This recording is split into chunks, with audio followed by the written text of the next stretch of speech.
Hello and welcome to another episode of The Sixth Man.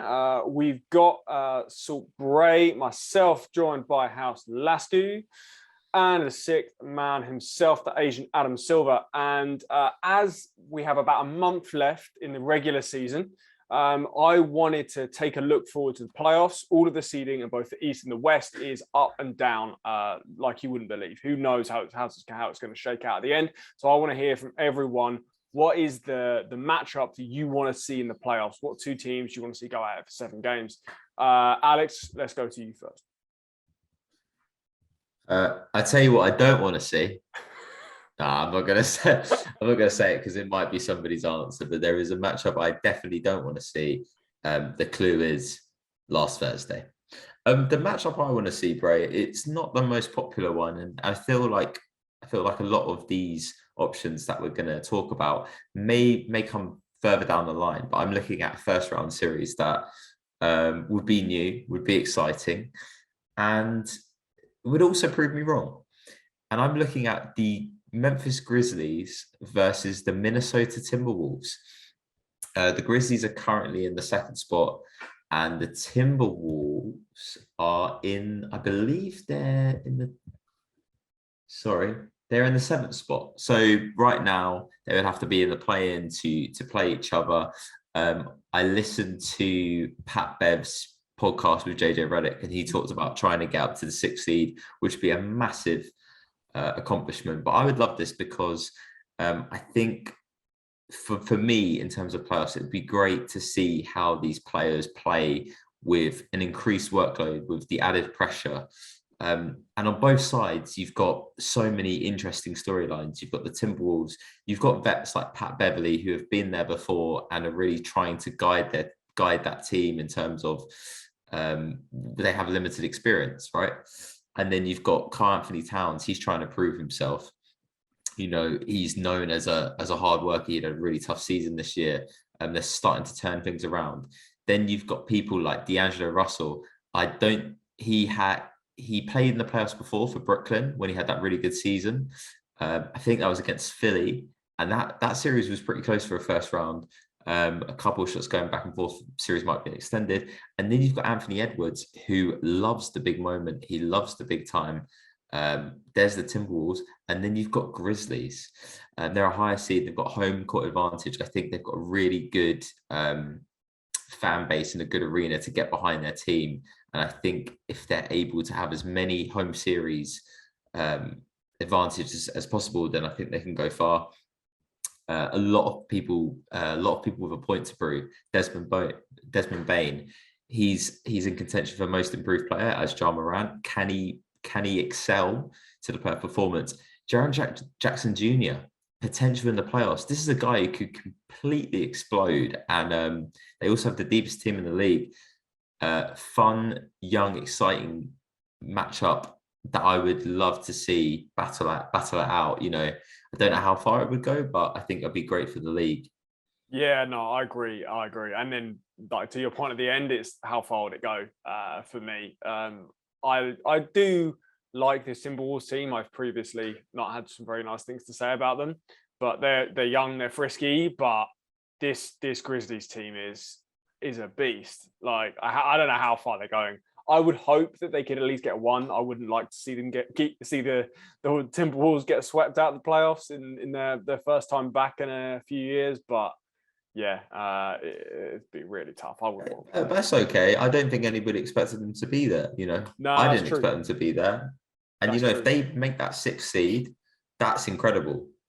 I think that's one of the overachievers. Both of these teams. To be honest, I would see Ant having a huge playoffs. Because he's got confidence for days. He's so physical. I think he's probably overpowering a lot of the forwards on Memphis. Whereas I think for Cat might struggle a bit more because there's a lot more versatile bigs that they've got in the likes of Jaren Jackson, Steven Adams, who can really give him problems. I think, but Ant maybe could win you a game. He's that good. So yeah, that's very exciting. Like it a lot. Ed, who you got? Just on that, I mean, we all know we spoke about this before. We know Timberwolves are making the finals. We spoke about this before, so it's fine. Too bad they couldn't be the Magic last week, but yeah, I'm not going to get into it. So again, like Alex, I don't want to go for the obvious one. I think we all know what the obvious one is in the East, but I want to go for another one in the West. And I've spoken about what my sort of dream finals matchup would be, which we're getting a preview of it tonight. So I'm going to hopefully catch some of it, then watch most of it on replay on NBA and on NBA.com in the morning. Pick two teams which don't have the biggest rotation and have their best players who are slower ball handlers, who take time to get off the court. Why not let's see the Nuggets play the Mavs? Now that would be really fun also from a European and a global perspective. You've got the Slovenian versus the Serbian, bit of an Eastern European battle there, which would be quite fun to watch. But also both their teams really want to win now. The window is never open for as long as you think it is. Dallas traded away KP and they look like a much better team. They got in Spencer Dinwiddie for some random reason because everyone thought, okay, they got Jalen Brunson, but they also bring in Dinwiddie and the way he's coming to teams quite well. The only reason, the Celtics, the only reason I'm like not 300 in 6-man this year. And on the Nuggets side, obviously Jamal Murray coming back. And again, their rotation isn't as big as the Nuggets rotation isn't as wide as you want it to be. So seeing those two match up would be really, really fun. Seeing what Luka and Joker can do against each other. I think that would be a fun matchup to watch in the West. Yeah. I think that's an AI Vince Carter matchup. I think if Jamal Murray doesn't come back, they're just going to be battling about who's got the most impressive stat line. You can see some ridiculous stat lines in that series. Well, it's just probably all time. Because the usage rate for both of them is just going to be so high. Like everything goes through Jokic and everything goes through Doncic. Like there's really nothing else you can do. And it'd be interesting to see as well, like how would the Nuggets handle the Mavs just going 5 out? Like that, just that a shooting lineup around Luka is just deadly. So I think that'd be really, really interesting to see what they could put together, and as well to see who you got, bro. Oh, you're getting onto that. Yeah, it would be tough. I personally, I might have the Nuggets, just from a coaching standpoint, because I don't think Jason Kidd's got the coaching experience to move those chess pieces. I don't think that they can be versatile enough. No. He has some coaching experience. He knows how to get people to spill drinks on him. Yeah, he's got that. It's good game management. Good game management. Excellent game management there. He's got, he's got some shady tricks, but I don't see him as a really good game manager, someone who's going to really adjust in a playoff series yet. I think a few more years and he could definitely get there because obviously he's a super smart player, but from a coaching perspective and trying to move those chess pieces, I don't see it. The Nuggets have a lot more experience with that. Have been, on some deep runs these last few years. So I think I'd go Nuggets. Apart Doc Rivers in that Clippers series, there was that play that they could not stop. It was incredible to watch. Yeah, and like, I think there are definitely some coaches you don't want to see. I think Michael Malone he's not quite at the Ty Lue level, who Ty Lue has done an absolute number on some teams, but he's definitely up there. What's your matchup, bro? So I'm going to keep the Mavericks, but I actually want to see them play the Jazz.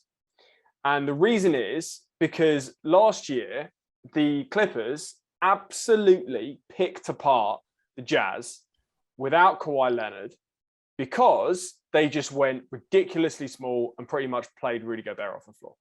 That's what they did.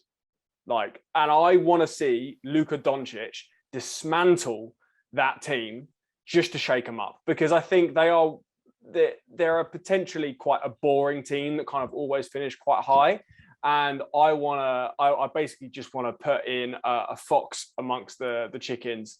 And I want to see them just be taken apart by that. So they have no choice but to make some serious changes to that team. Because as is, I don't think that the Mitchell Gobert thing is how you get to the finals and win a championship. I just don't see it. Obviously, Gobert is incredible, but what they've got at the moment, I don't like. And I think it's going to take a heavy loss to someone like Luka Doncic to really put that in perspective for them.